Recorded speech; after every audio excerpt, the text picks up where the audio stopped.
arzonroq narxlarda uchastka qidirib yurganlar uchun bitta zo'r variantimiz chiqdi. 1-3 sotuvdan iborat 3 ta xonali tayyor kottejimiz sotuvda.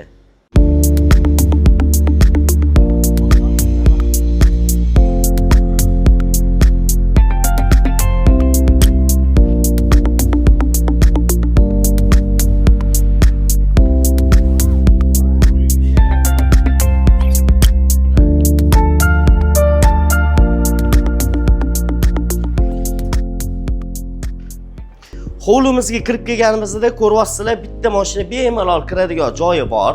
62 ming dollarga qarang, nima beryapti hozir? Buni olib qarasa, yo 2 xonali yaxshi remontli, yo 3 xonali bez remontli.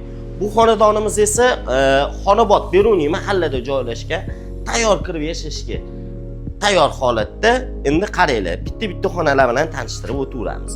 Bu yoqqa kirganimizda ko'rayotganinglardek oshxona proyekti juda zo'r joylashgan ekan. Menga yoqdi, qaranglar, darvozaxona shundoq ko'rinib turadi. Oilaviy shu yerda vaqtingizni bemalol o'tkazaverasiz. Mana uголокlar qo'yib qo'yilgan, kuxni mebellar terib qo'yilgan. Yana qo'shimchasiga uy egalari bilan kelishgan holatda nimalarnidir qoldirishingiz mumkin ekan. Endi keyingi xonaga o'tiramiz. Endi bu yoq tarafda asosiy yashaydigan xonalar joylashgan ekan. Kirib kelganimizda ko'rayotganinglardek mana zali tayyor holatda, remontlari ham top-toza, shundoq kirib yashashga tayyor. Bu yog'iga o'tganimizda qaranglar, mana spalni xonasi bo'lyapti. Spalni xonamizni ham razmerlari normalniy tushgan. Bolalarga anaqalar, nima deydi, kravatlari, duxspalka kravat, shkoplar, hammasi joy-joyida joylashgan ekan. Endi keyingi xonalarga o'tiramiz. Bu xonaga o'tganimizda bu yoqda detskiy xonasi bor. Farzandlar uchun mo'ljallangan. Mana kirib boraveramiz. Bu yoqda ham prostranstvo yomon emas, prinsipi.